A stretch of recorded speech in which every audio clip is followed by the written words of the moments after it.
1 Tessalonicenses 5:12 diz assim: tenham em alta consideração os que se esforçam no trabalho entre vocês, os que lideram no Senhor e os aconselham. Eu sou o Pastor Alan e essa é mais uma Quinta Teológica.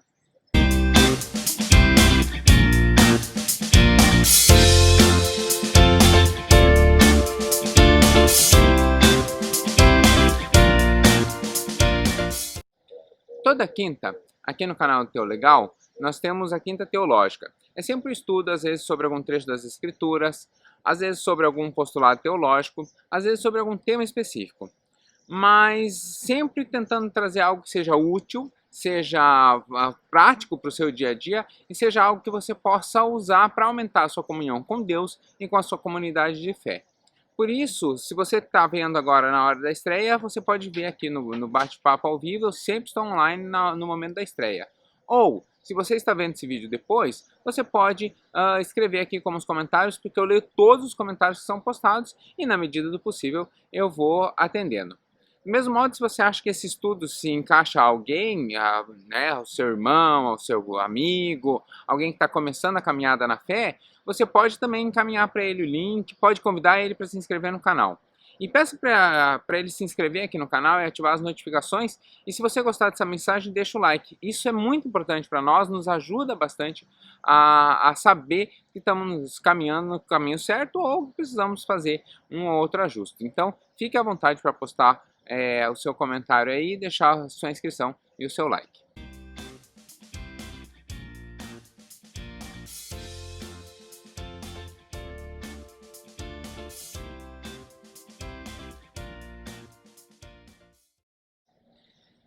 O último domingo foi o segundo domingo de junho.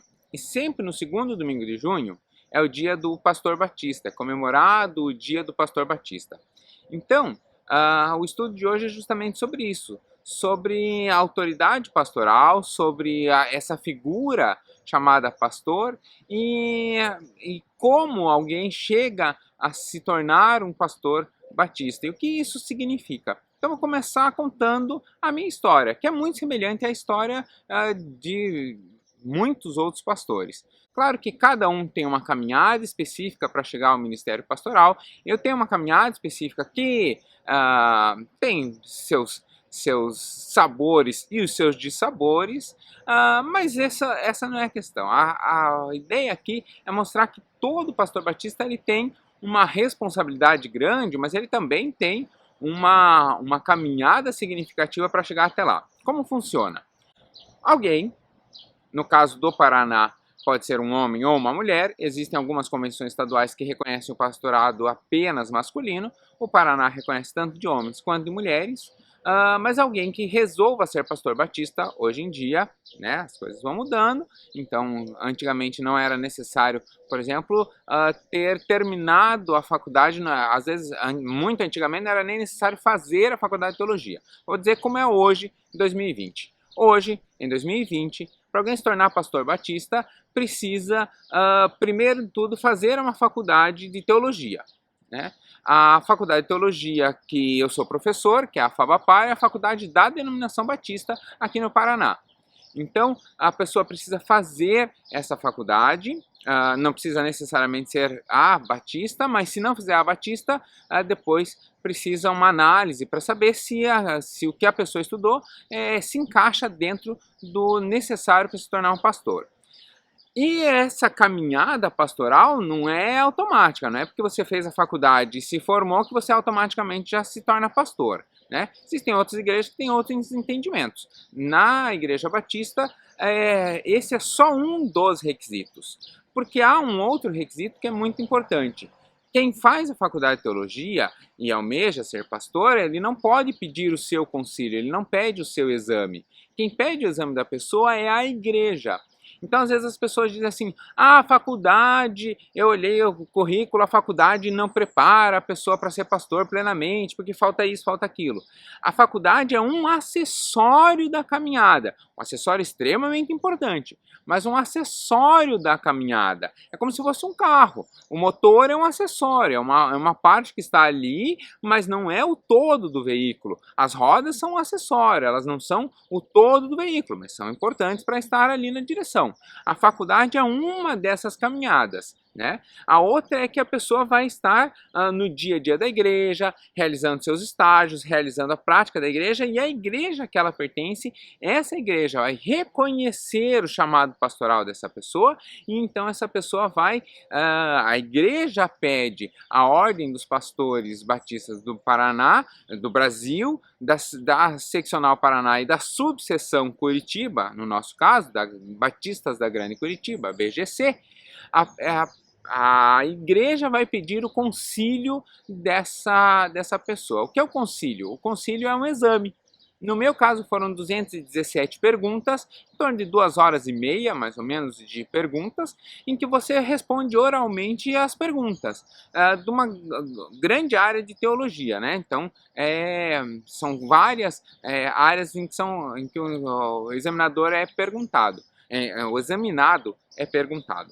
Eu, quando vou examinar, às vezes me pedem para examinar também, quando eu vou examinar, eu uso um questionário de mais ou menos 180 perguntas. E aí, a partir das respostas, a gente vai fazendo outras perguntas. Então, eu pergunto mais ou menos também umas 200 perguntas. E olha que interessante quais são as áreas em que alguém é examinado. Essa pessoa ela é examinada no seu testemunho de conversão e de chamado pastoral, que nem todos são chamados a ser pastor, e eu conheço gente, eu estava em um conselho em que o rapaz examinado, ele foi reprovado na primeira pergunta, porque na segunda, quando ele foi falar do seu chamado pastoral, porque ele falou, não, eu não tenho chamado pastoral, só que os pastores são respeitados dentro da igreja, eu queria receber esse respeito também. Quer dizer, não estava ali com seu chamado pastoral claro, né? Então, essa pessoa não estava ali em condições de ser pastor, né? Não tinha certeza do seu chamado. Mas não é só interrogado só no seu testemunho e no seu chamado. Ele também é interrogado em bibliologia, estudo da Bíblia, organização da Bíblia, como a Bíblia se divide, quem escreveu, como funciona, né, toda a questão de bibliologia. Em teologia, e aqui teologia no seu sentido mais estrito mesmo, estudos sobre Deus, né, a primeira pessoa da Trindade naquela organização clássica. Então, teologia, depois cristologia, pneumatologia. Pneuma é vento. E pneumatologia é o estudo sobre o Espírito Santo, né? Porque a Bíblia se refere ao Espírito Santo. Um dos símbolos do Espírito Santo é o vento. Então vai falar sobre pneumatologia. Eclesiologia, que é o funcionamento, a organização da igreja como um todo. Amartiologia, ou hamartiologia, que é escrito com H. A martiologia é o estudo sobre o pecado, sobre como funciona o pecado, como se dá o pecado original, por que todas as pessoas precisam de salvação, quem é bom, quem sempre fez o bem, realmente precisa de salvação. A martiologia vai estudar isso. Soterologia, se eu pensei em pecado, eu preciso pensar em salvação.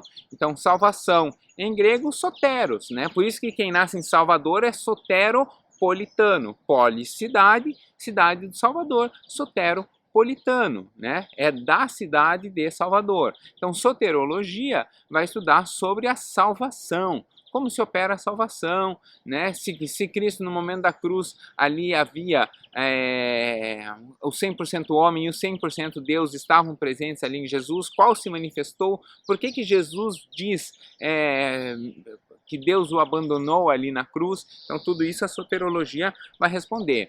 Escatologia, e esse é um tema bem interessante para esses tempos em que estamos vivendo, né?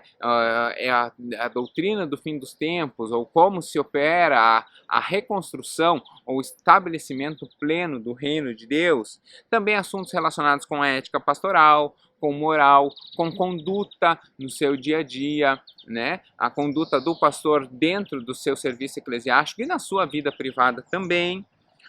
Também é perguntado sobre a história dos batistas, que se ele quer pertencer a uma denominação, como que ele tem certeza que ele quer ser um pastor batista?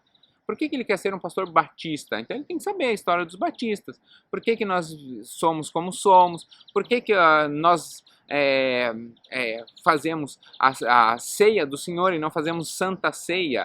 Será que tem alguma mudança, algo significativo, né? E também de cooperação denominacional. Por que a pessoa quer se filiar à ordem dos pastores? Por que a igreja deve ser filiada à convenção?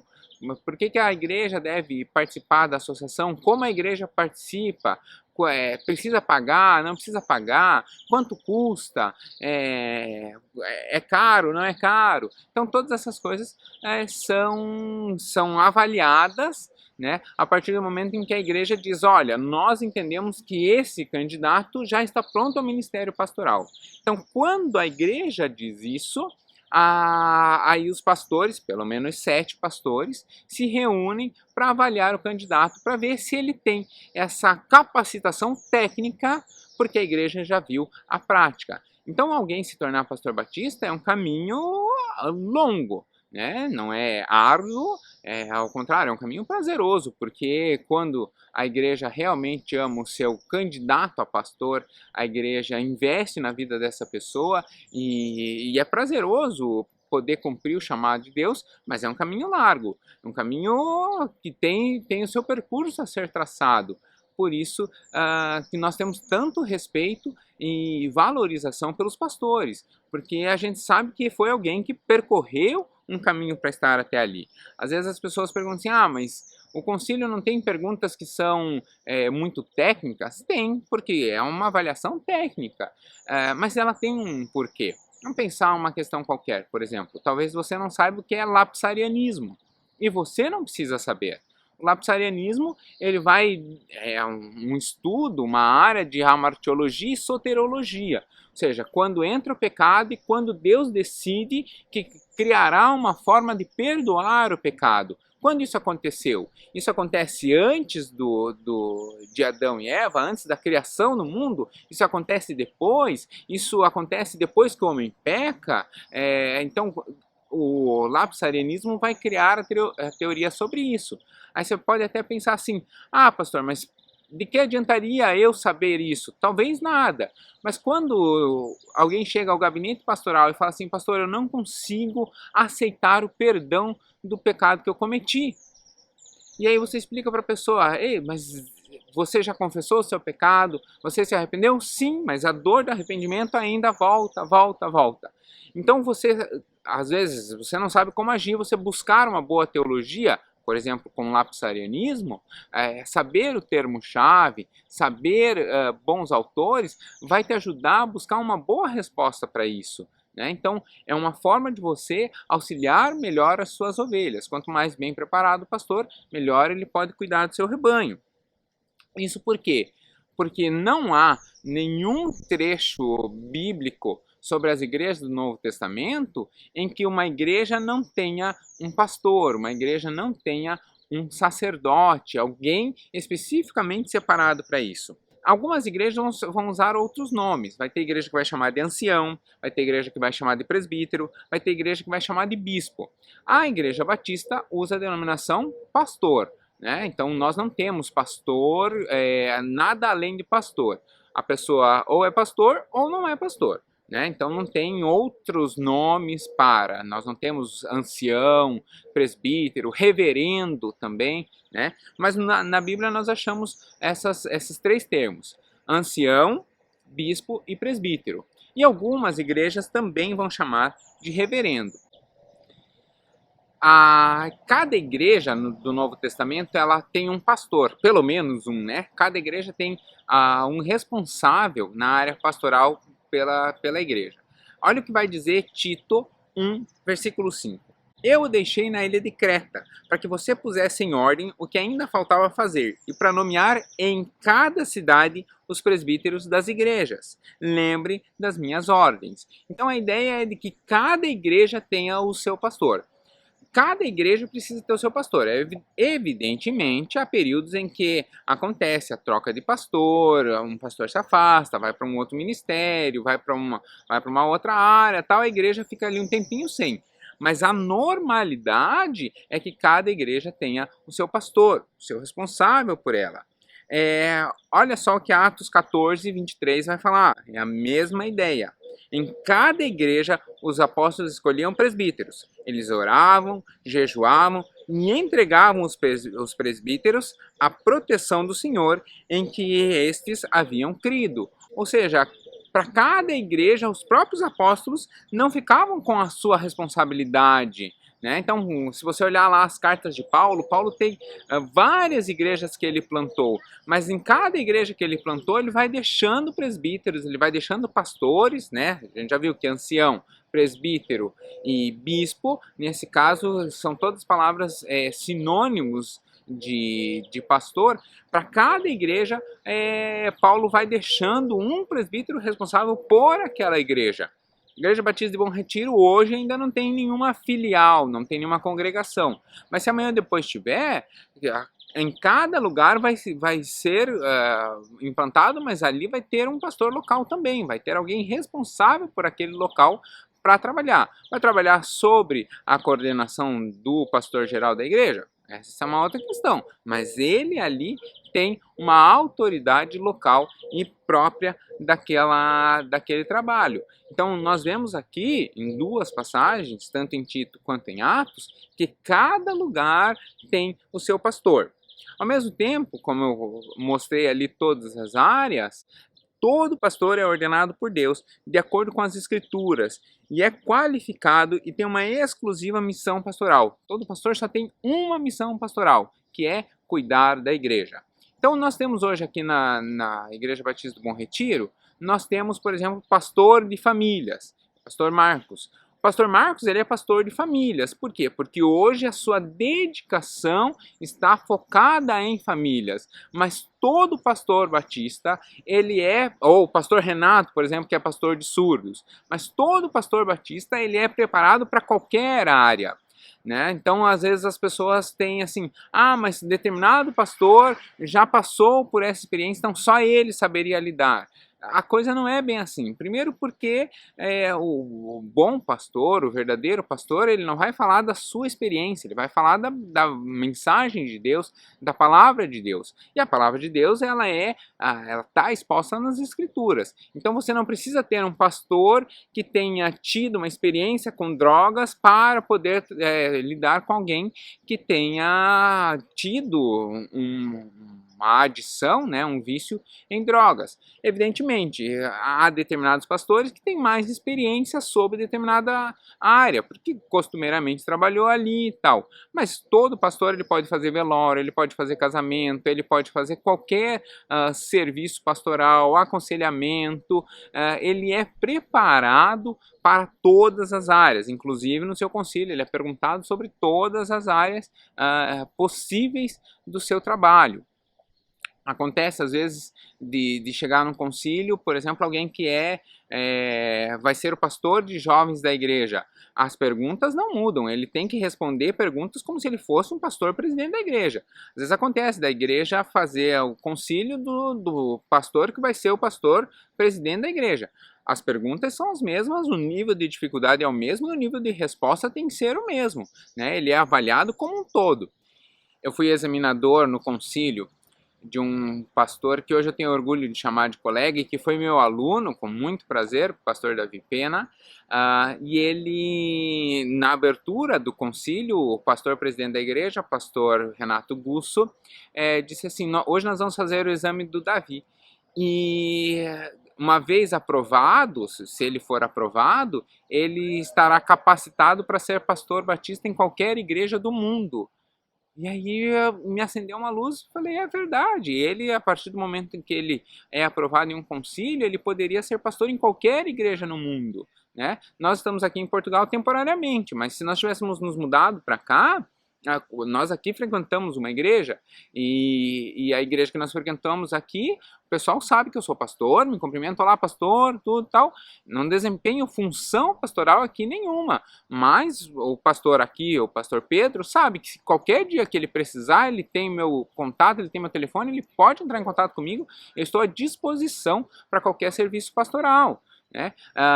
Meus amigos também às vezes precisam de aconselhamento, às vezes precisam de cuidado. Nós estamos à disposição a todo tempo. Então o pastor, ele não precisa necessariamente ter vivido uma experiência para exercer o seu papel pastoral sobre aquela experiência. Por quê? Porque a capacitação vem do Espírito Santo. Veja o que vai dizer Atos 20, 28. Cuidem de vocês mesmos e de todo o rebanho que o Espírito Santo entregou a seus cuidados, como pastores da igreja de Deus, porque ele comprou por meio do sangue do seu próprio filho. O dever de um pastor, o papel de um pastor é cuidar da sua igreja. Por quê? Porque a igreja, ela na verdade, ela pertence a Cristo e nós fazemos um meio de campo, nós fazemos um trabalho de cuidado enquanto isso. Significa que o pastor é mediador. Você tem acesso a Deus nas suas orações, mas na gestão da comunidade, Deus optou por levantar algumas pessoas e deu a essas a honrosa obrigação de cuidar bem. Esse é o ofício pastoral. E a partir dessa ideia, então, que o ofício pastoral é cuidar da igreja, e é a única missão que o pastor tem, que se desdobra em outras, mas a única missão que o pastor tem é cuidar da igreja, eu queria levantar alguns pontos sobre a extensão da autoridade pastoral. Primeiro, o pastor tem a autoridade e responsabilidade de ensinar e pastorear a igreja.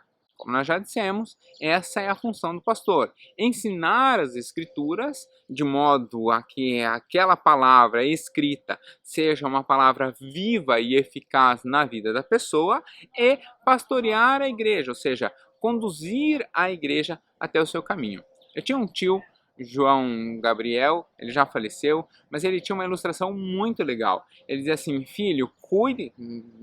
Eu não sei porquê, mas meus tios têm o costume de chamar a gente de filho. E ele também, ele era um desses. Ele dizia assim: filho, cuide, porque a vida é uma flecha. E essa era a frase. E um dia eu falei: como assim? Ele explicou que um atirador, um arqueiro, se ele desviar 1 centímetro aqui, na hora que ele lança a flecha, lá na frente, ela vai dar metros de distância.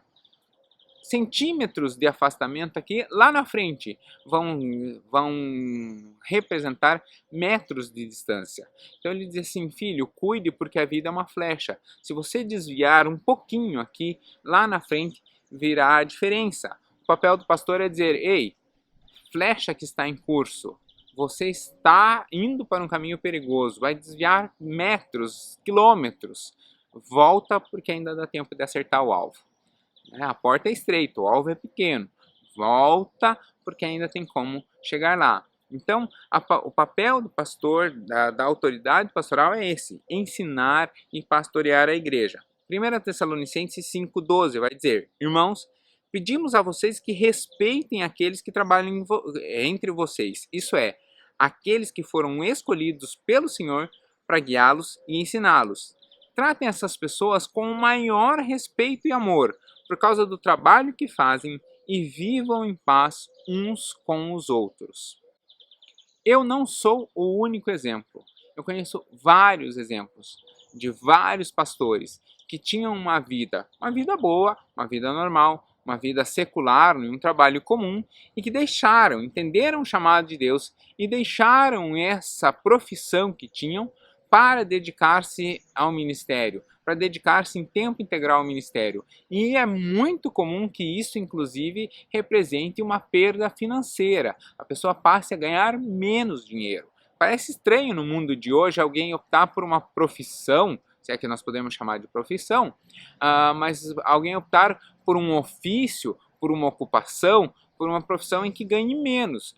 O normal é nós vermos o contrário acontecer. Mas por que isso acontece no chamado ministerial, no chamado pastoral? Porque a gente sabe que a vida pastoral, ou cumprir a vontade de Deus, é muito mais gratificante do que qualquer recompensa financeira. Por isso, que a recomendação aqui é de tratar com todo amor e com todo carinho as autoridades pastorais. Nem sempre isso acontece, tem ovelhas que são arredias, mas a recomendação bíblica é essa. Outro aspecto da autoridade pastoral. Um pastor tem a responsabilidade e a autoridade de proteger a igreja de falsos ensinos ou de falsos ensinamentos. Olha o que vai dizer Atos 20, versículos 28 a 31. Cuidem de vocês mesmos e de todo o rebanho que o Espírito Santo entregou aos seus cuidados, como pastores da igreja de Deus que ele comprou por meio do sangue do seu próprio filho. Pois eu sei que depois que eu for, aparecerão lobos ferozes no meio de vocês, e eles não terão pena do rebanho. E o versículo 30 vai dizer: E chegará o tempo em que algum de vocês contarão mentiras, procurando levar os irmãos para o seu lado. Portanto, fiquem vigiando e lembrem que durante 3 anos, de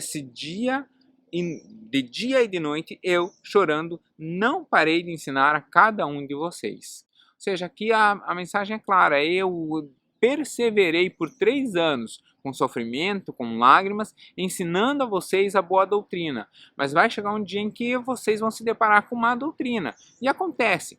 Tem alguns pregadores na internet que são muito bons, mas tem alguns que só a misericórdia de Deus. Tem alguns que você vê que é heresia o que eles pregam. Às vezes eu olho, esses dias me mandaram um vídeo de um que falava uma besteira. Eu não vou nem dizer o que é porque não quero dar ibope para ele. Mas eu fui ver, o canal dele tem 300 mil inscritos. O meu canal tem 192 hoje. 192 pessoas. O dele 300 mil. Por que o dele, que ensina besteira em cima de besteira, dizendo-se pastor e pregando heresias, tem tantas pessoas seguindo? Porque é fácil. Eu confronto o ego, ele massageia. Mas eu confronto o ego porque é o que a Bíblia diz para fazer. Né? Paulo diz que o morrer é lucro e que o viver é Cristo. Então, a gente vai vendo nessas questões. A mensagem do Evangelho é clara. Cada um tome a sua cruz. Então, ao invés de dizer só mensagens positivas, eu trago palavras de vida eterna. Eu busco trazer palavras de vida eterna. Então, os pastores têm essa função. E é lógico, às vezes corrigir, às vezes tratar, por mais em amor que a gente faça, isso às vezes não é bem recebido. Por isso que a Bíblia nos adverte a ter amor e carinho para com os pastores, principalmente quando eles estão corrigindo sobre falsos ensinamentos. Quer ver como é bem fácil a gente cair em um falso ensinamento? Eu vou parar um pouquinho e você vai completar a frase. Quando Deus fecha uma porta, você completou com ele, abre uma janela, né? Se você completou com isso, você acabou de falar uma besteira. Se Deus fecha uma porta, significa que aquele não é o caminho. Deus não vai abrir janela, ou seja, Deus não vai dar jeitinho. Deus fechou aquela porta, significa que aquele não é o caminho que você deve caminhar. Você entende como isso reflete lá na frente? Deus vai dar um jeitinho para fazer o que eu quero? Não, Deus fechou essa porta, significa que esse não é o caminho. Vou procurar outro caminho, porque a porta que é para eu passar, Deus vai abrir. Deus não manda a gente sair por janela. Deus abre a porta que é para passarmos e fecha a porta pela qual não é para passarmos.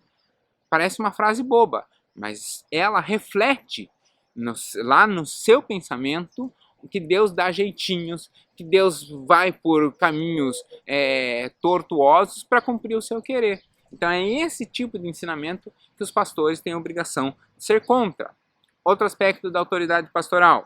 O pastor tem responsabilidade e autoridade para supervisionar todo o trabalho da igreja. Ou seja qual for a área que você vai trabalhar, porque o propósito de nós pertencermos a uma igreja é nós cumprirmos o propósito de Deus na nossa vida.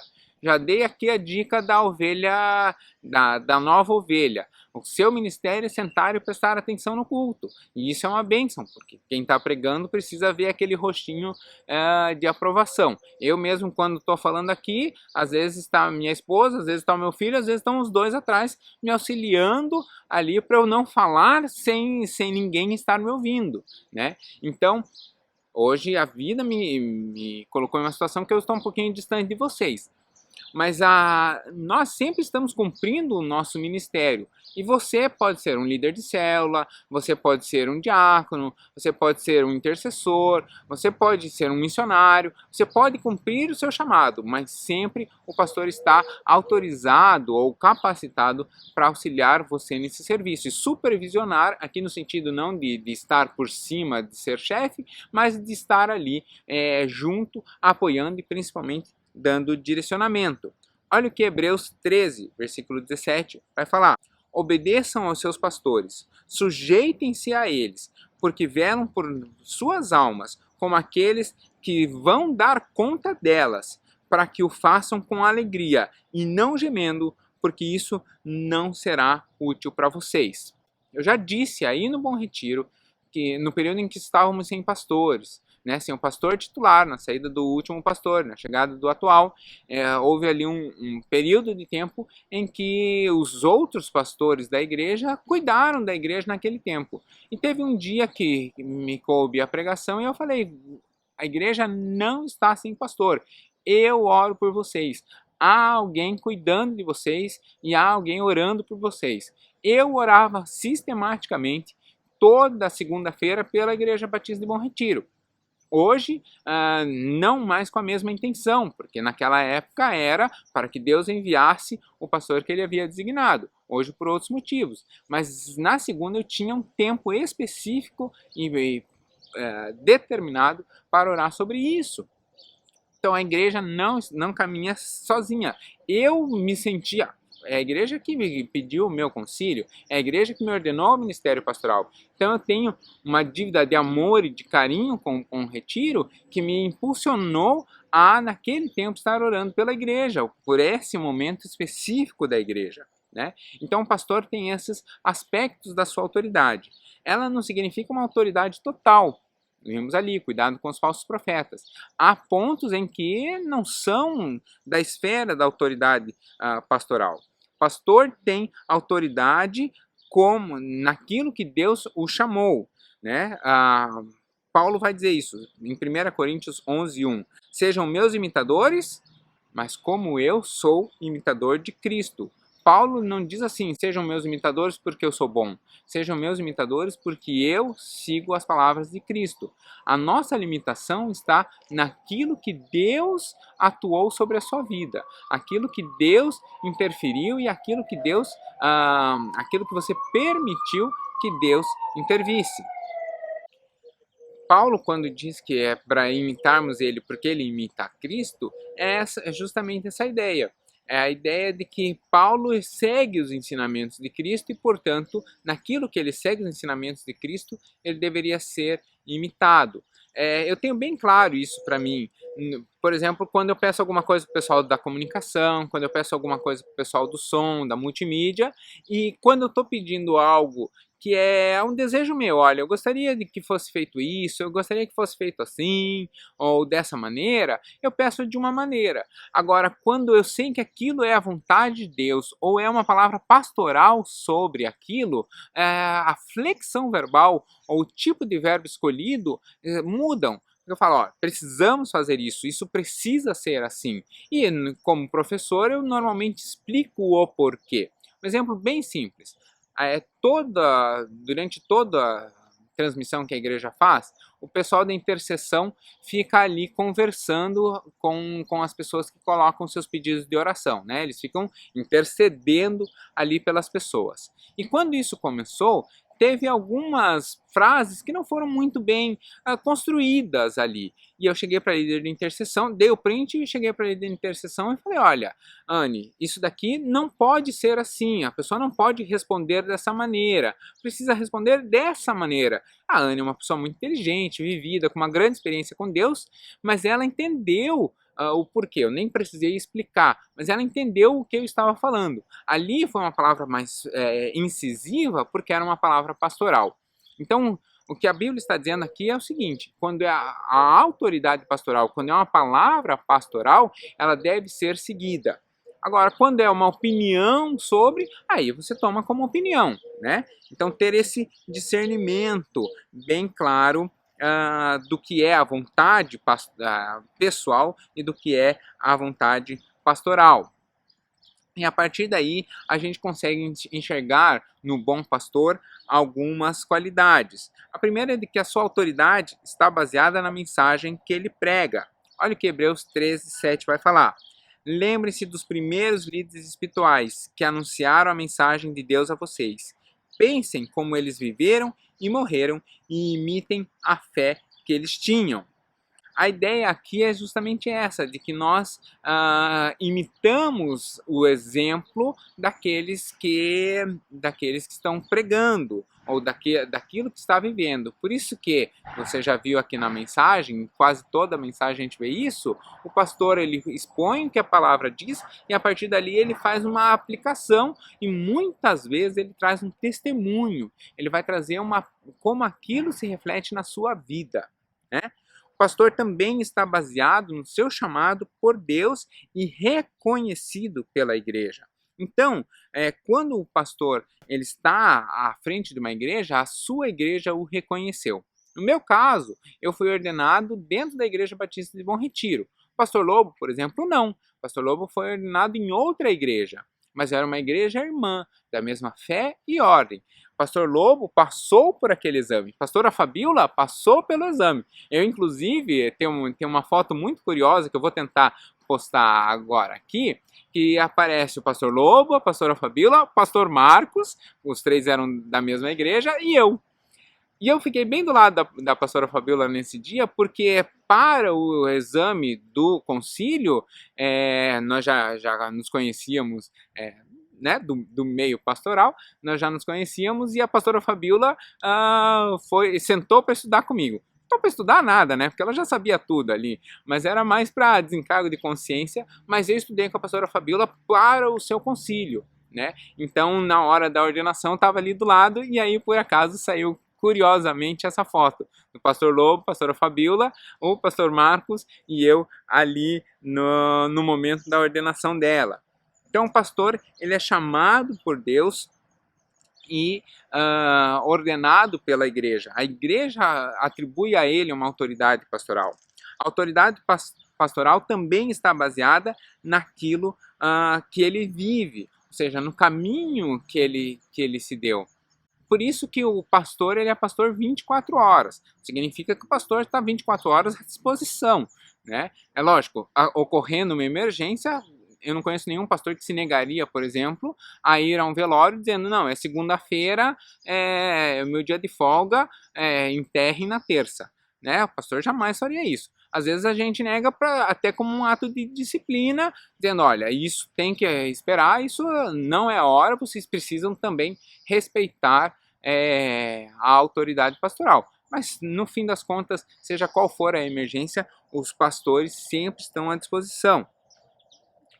O pastor também tem a sua autoridade baseada no modo com que ele exerce o seu ofício, no modo que ele exerce o seu labor, né? Veja que 1 Tessalonicenses 5, 12 e 13 vai falar que os estimamos em grande amor por causa de sua obra, né? Então, a obra do pastor, aquilo que ele constrói, vai dar a ele a sua viés de caminhada. Eu, por exemplo, construí toda uma carreira na área da educação. Estou dentro do organograma educacional brasileiro, estou no último degrau, chegando no último degrau da escala de educação, que é o doutorado. Então já venci os créditos, falta a defesa da tese, que está em processo de escrita.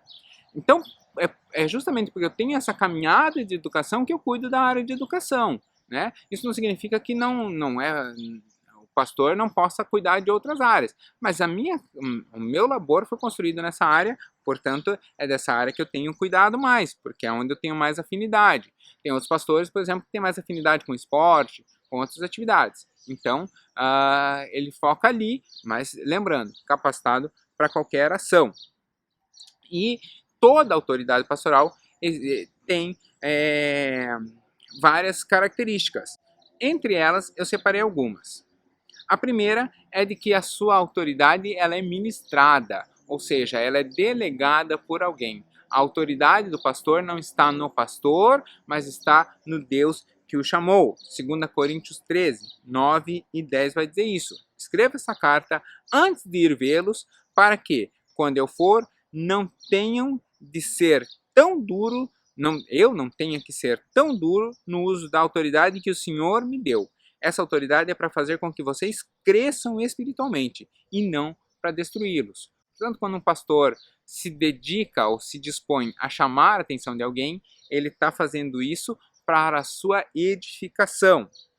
Além disso, a autoridade pastoral é sempre uma autoridade submissiva e humilde. É a autoridade de um cuidador. 3 João 9:10 vai dizer isso. Eu escrevi uma pequena carta à igreja, mas Diótrefes, olha que nome bacana, Diótrefes, que deseja ser o líder, não quer dar atenção ao que eu disse. Portanto, quando eu chegar aí, vou chamar a atenção dele a respeito de tudo o que ele tem feito, as coisas horríveis que diz de nós e as mentiras que conta. Porém, ele não fica satisfeito só em fazer isso, pois, quando os irmãos chegam aí, ele não os recebe. E se alguma pessoa quer recebê-los, ele não deixa e até a expulsa da igreja. Então aqui João está dando um tremendo puxão de orelha no Diótrefes. Olha que nome legal. Mas a atitude dele não era legal. João está dando um tremendo puxão de orelha porque ele não está sendo humilde, não está sendo submissivo e não está sendo cuidador das pessoas que estão ali. Outra característica é que o pastor tem uma autoridade de amor, a autoridade de um pai. 1 Tessalonicenses, capítulo 2, versículos 9 a 10 vai dizer isso. Irmãos, vocês com certeza lembram de como trabalhamos e lutamos para ganhar o nosso sustento. Trabalhávamos de dia e de noite a fim de não sermos uma carga para vocês, enquanto anunciávamos a vocês a boa notícia que vem de Deus. Vocês são testemunhas, e Deus também, de que o nosso comportamento entre vocês que creram foi limpo, correto e sem nenhuma falha. Pastor, ele deve ser amoroso, gentil, ter uma vida de consideração sacrificial pela sua igreja e pela segurança geral do seu povo. Por isso, a sua palavra, a sua autoridade deve ser respeitada. Outra característica é que ela é uma liberdade liberada, autoridade para construir. Ou seja, o pastor ele deve ser um incentivador, alguém que vai e empurra suas ovelhas a fazer. Porque não cabe ao pastor fazer todas as atividades. As atividades é um grande mérito a igreja fazer, as pessoas fazerem. O pastor ele funciona muito mais como um coordenador das atividades que as pessoas exercem. Elas exercem o seu ministério ali dentro. 1 Tessalonicenses 2,12 vai dizer isso. Nós os animamos e aconselhamos para que vocês vivessem de uma maneira que agrade a Deus, que os chama para serem parte do seu reino e da sua glória. A vida cristã significa, ou tem significado, não pelo que a gente é, nem pelo que a gente recebe, mas sim pelo que a gente faz pelo outro. Então essa doação, essa entrega, esse cuidado pelo outro é um privilégio que os pastores têm, mas que os outros também devem ter. É por isso que você tem aí, no Bom Retiro, você tem intercessores que são professores, intercessores que são vendedores, intercessores que são professores de maquiagem, vendedor de joia, psicólogo, tem intercessor de tudo quanto é área, tem intercessor que é bancário, lembrei de um agora que é bancário, então você tem gente de todas as áreas, por quê? Porque entendem que ali também é o seu ministério, né? Então, caminhar dentro dessa autoridade pastoral, respeitando essa autoridade pastoral, só traz benefício para vocês. Meu estudo aqui ainda tem uma boa parte sobre características de um bom pastor e sugestões para esse pastor, mas eu queria deixar isso de lado para uma segunda etapa, para um segundo dia. Mas eu tenho uma série de sugestões que eu queria trazer para os membros da igreja, para uma boa caminhada dos membros da igreja com o seu pastor. Vamos para essa parte agora? Então, sugestões para os membros da igreja a respeito dos seus pastores. Então, Algumas sugestões para os membros da igreja a respeito de seus pastores, a respeito de como lidar com os seus pastores, são as seguintes. Primeiro, dê ao seu pastor o benefício da dúvida e faça todas as coisas que você puder para ser submisso e obediente como membro da igreja. Hebreus 13:17 vai dizer o seguinte: obedeçam aos seus líderes e sigam as suas ordens, pois eles cuidam sempre das necessidades espirituais de vocês, porque sabem que vão prestar contas de Deus, contas disso a Deus. Se vocês obedecerem, eles falarão do trabalho com alegria, mas se não obedecerem, eles falarão com tristeza. E isso não ajudará vocês em nada. O que significa o benefício da dúvida? Uma série de decisões todos os dias precisam ser tomadas dentro da igreja. A igreja batista, ela tem por princípio congregacional de que as grandes decisões, as decisões mais importantes, as decisões matriz ou as decisões que são o norte da igreja, elas são tomadas em assembleia. Mas no dia a dia tem uma série de decisões que, primeiro, não precisam passar por assembleia, segundo, pela própria dinâmica, não tem nem tempo de passarem pela assembleia. Igrejas pequenas, batistas, ainda conseguem, por exemplo, às vezes vai ter uma reforma no templo, fazer uma assembleia para decidir qual é a cor da tinta que vão pintar ali, né? Nós não precisamos chegar a esse ponto, mas o que é dar o benefício da dúvida? É dizer, talvez isso eu não faria desse modo, talvez isso eu não faria dessa maneira, mas se o pastor decidiu que devemos fazer dessa maneira, eu vou apoiar ao máximo essa decisão e vou fazer todo o possível para que ela se cumpra, porque pode ser que eu esteja errado e ele esteja certo, ou mais, ainda que eu esteja certo e ele errado, nós vamos errar juntos e vamos caminhar juntos e lá na frente nós vamos consertar juntos. Ou seja, eu dou o benefício da dúvida no sentido de que eu permito que o meu pastor erre, porque ele é gente, e gente erra e pode errar. Então, eu vou caminhando e apoiando a ele dentro dessa possibilidade de dúvida.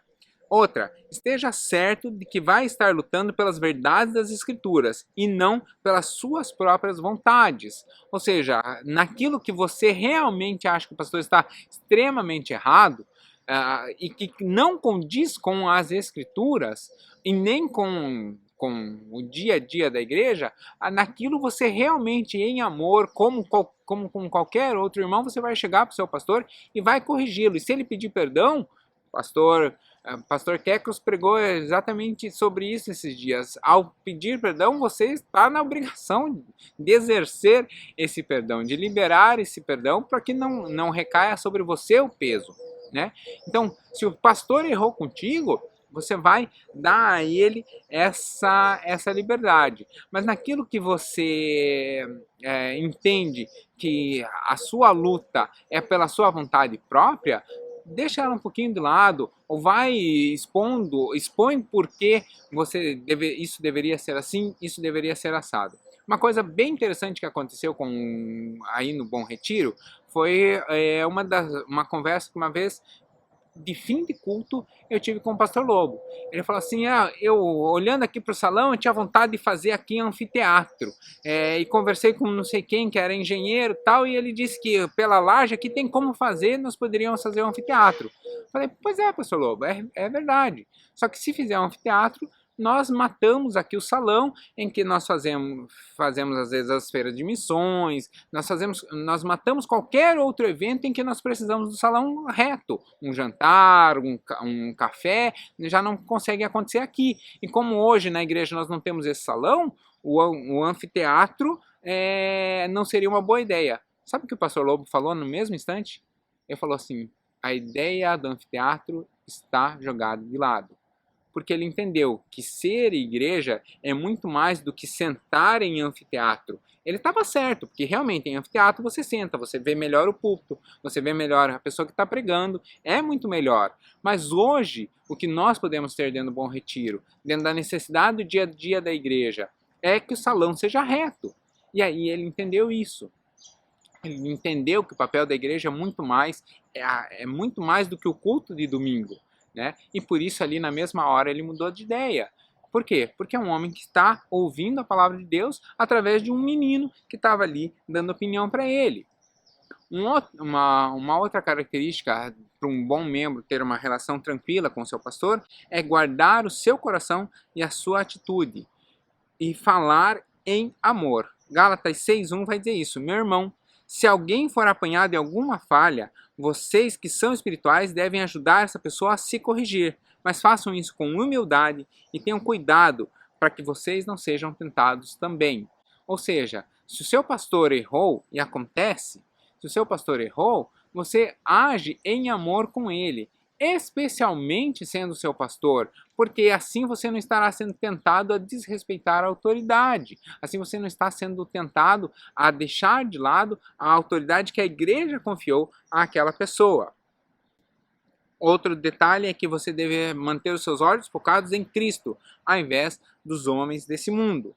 Hebreus 12:2 vai dizer, olhando para Jesus, autor e consumador da fé, o qual, pela alegria que lhe estava proposto, suportou a cruz, desprezando a afronta, e assentou-se à destra do trono de Deus. Falamos que Paulo imitava a Cristo, aqui também nós deixamos de lado muitas vezes aquilo que nós estamos certos, aquilo que nós temos certeza de que nossa vontade é a melhor, para fazer como as palavras de Cristo, seja feita a sua vontade.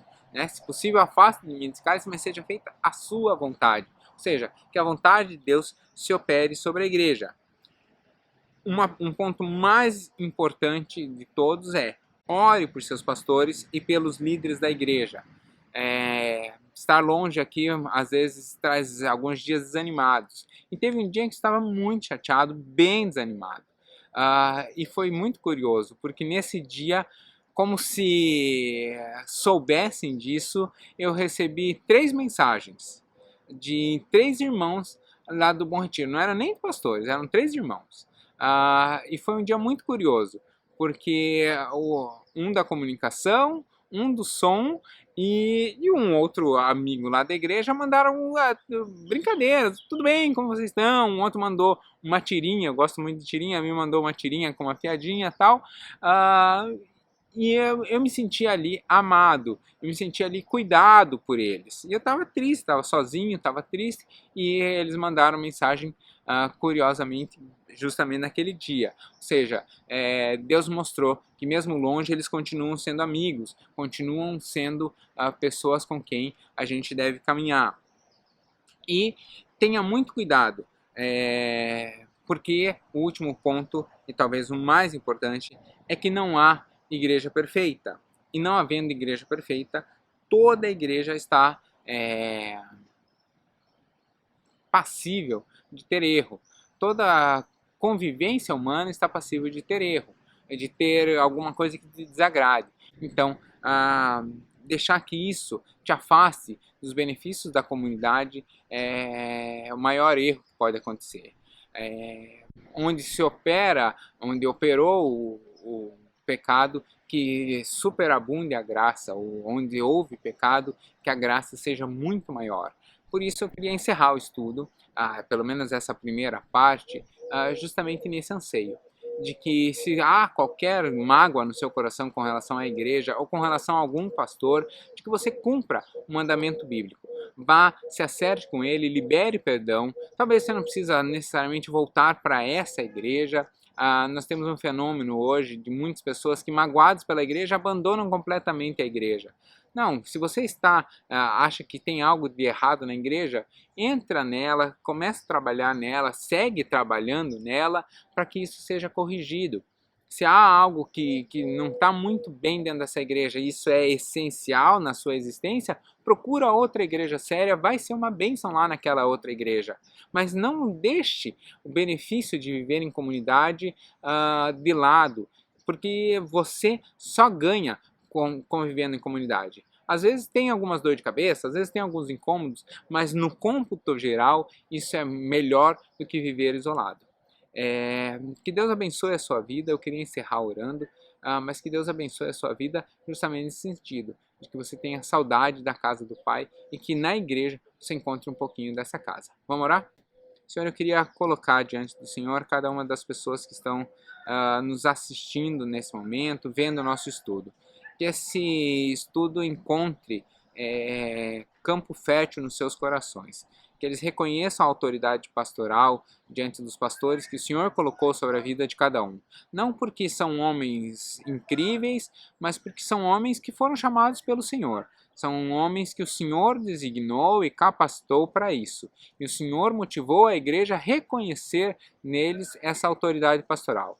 Por isso eu peço que o Senhor esteja tocando o coração de cada um, ensinando a cada um a respeitar os seus pastores, a ser submisso aos seus pastores e serem auxiliadores dos seus pastores na caminhada pastoral e na caminhada pessoal de cada um.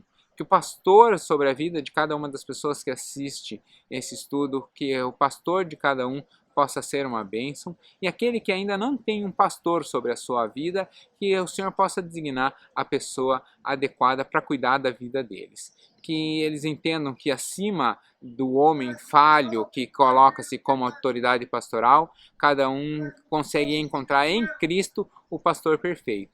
E que justamente por não ter um pastor perfeito, homem aqui, eles possam também estar com seu coração sensível e tranquilo para perdoar e ser perdoado nas falhas que ocorrerem.